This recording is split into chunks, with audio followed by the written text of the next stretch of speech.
दोस्तों, जय हिंद। डिफेंस न्यूज़ के प्लेटफॉर्म से सुबेदार Tomar, retired from Indian army, आपका स्वागत करता है। दोस्तों, आज मेरे पास 3-4 पॉइंट हैं जिनको मैं आपके साथ शेयर करना चाहता हूं। तो उस पर जरा सबसे पहले मैं आपको बताऊंगा कि हमारे कुछ बैंक्स अच्छा इंटरेस्ट दे रहे हैं। उसके बारे में आपको 8% पर एनम के हिसाब से तक वो सेविंग बैंक में आपको इंटरेस्ट दे रहे हैं, तो उनके बारे में बताऊंगा। दूसरा, मैं आपको आर्मी ऑफिसर्स के कुटिल चालों के बारे में बताऊंगा। तीसरी बात दोस्तों, मैं आपको बताऊंगा कि हमारा यूट्यूबर है और जंतर मंतर पर आतंकवादियों की विचारधारा से वो प्रेरित है और आतंकवादियों के फंडिंग पर वो काम कर रहा है, उसके बारे में भी बताऊंगा। तो ये दोस्तों, आज मैं आपके पास 2-3 पॉइंट हैं जिनके बारे में डिस्कस करने जा रहा हूं। तो सबसे पहले मैं दोस्तों आपको बताने जा रहा हूं कि हमारी ये बैंक हैं जो आपको 8% या 7.2 समथिंग, मतलब 7 से ज़्यादा ही ज़्यादा ये बैंक हैं। सबसे पहले बैंक है IDFC बैंक, जो कि आपको 7% पर एनम ब्याज देती है सेविंग बैंक पर। तो आप इसका, और ये 1/10/2023 से ये इफेक्टिव है, अभी करंट में चल रहा है मतलब। दूसरी बैंक है सूर्योदय स्मॉल फाइनेंस बैंक, ये भी 7.5% आपको ब्याज हमारे पब्लिक को दे रही है। तो जिस किसी को, और इसकी 13/11/23 से इसने ये स्कीम लागू की है, जो हमारे पूर्व सैनिक अगर अपना पैसा वहां रखना चाहते हैं और इस रेट पे वो चाहते हैं कि अपना इंटरेस्ट लें, तो आप इस बैंक में अप्रोच कर सकते हैं। तीसरी बैंक है ESAF स्मॉल फाइनेंशियल बैंक। इसमें भी सेविंग बैंक अकाउंट में आप अगर 7.25% इस पर ब्याज मिलेगा आपको। ये 11/9/23 से ये स्कीम चल रही। देन है ऑल स्मॉल फाइनेंशियल बैंक, इसमें भी 7.25% ब्याज है। ये 11/9/23 से ये लागू है। Then financial care small financial bank, इसमें 7.5% है। ये स्कीम 1/12/23 से लागू। देन दोस्तों DCB बैंक, जो कि 8% ब्याज देती है और इसकी स्कीम 27 सितंबर 2023 से लागू है। देन लास्ट आपको मैं ये बताया आपको कि ये सारी बैंकें, ऊपर 6 बैंकें हैं जो आपको पैसा देने को तैयार है इतने रेट पर। अगर आप वहां अपना पैसा रखेंगे तो ये आपका मर्जी है। Total I am telling for the information of ex serviceman. आपकी मर्जी है, आप किसी भी बैंक में रखें। मैं बार बार कहता हूं कि दोस्तों, यहां मेरे चैनल पर किसी भी तरह की एडवर्टाइजमेंट या और मिसगाइड करने वाली या मिसलीड करने वाली खबर आपको नहीं दी जाएगी। मेरा इससे कोई वास्ता नहीं है। ये पैसा आपका है, आपको अपने पैसे को जहां आप रखना चाहते हैं। ये तो मैं एक जागरूकता के तौर पर जो मेरी नॉलेज में आया वो आपको उसको बताया है। दूसरी बात दोस्तों कि सुप्रीम कोर्ट में 20/12 को एक सुनवाई है जिसमें कुछ संगठन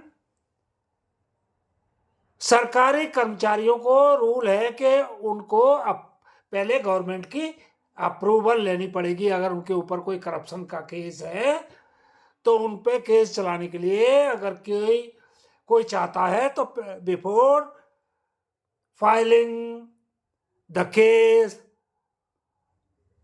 ऑन देयर करप्शन आपको हमको पहले गवर्नमेंट की अप्रूवल लेनी पड़ती है। इसके विरुद्ध में ये गलत है।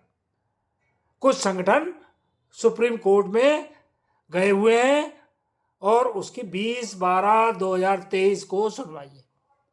तो ये हमारे पूर्व सैनिकों को मालूम होना चाहिए कि दोस्तों हमको समसामयिक खबर जो चल रही हैं उन पर भी ध्यान रखना है। हमारे समाज में क्या हो रहा है, हमारे देश में क्या हो रहा है और अंतर्राष्ट्रीय क्या गतिविधियां चल रही हैं, सारी चीज का हमको ध्यान उसके ऊपर अपनी कड़ी गहरी नजर रखनी पड़ेगी। अगर आपको हमको हमारे बच्चों को आपको इस दुनिया में एडवांस इस रेस में रहना है तो इसलिए ये खबर मैंने बताई दोस्तों। अब तीसरी बात दोस्तों मैं आपको बताना चाहता हूं कि हमारा एक लेफ्टिनेंट जनरल है HS पनाग, है नहीं था, लेफ्टिनेंट जनरल के रैंक से वो रिटायर हुआ और नॉर्दर्न आर्मी का वो आर्मी कमांडर भी रह चुका है। मीन्स नॉर्दर्न कमांड हेडक्वार्टर में वो GOC इन सी के पद से रिटायर हुए।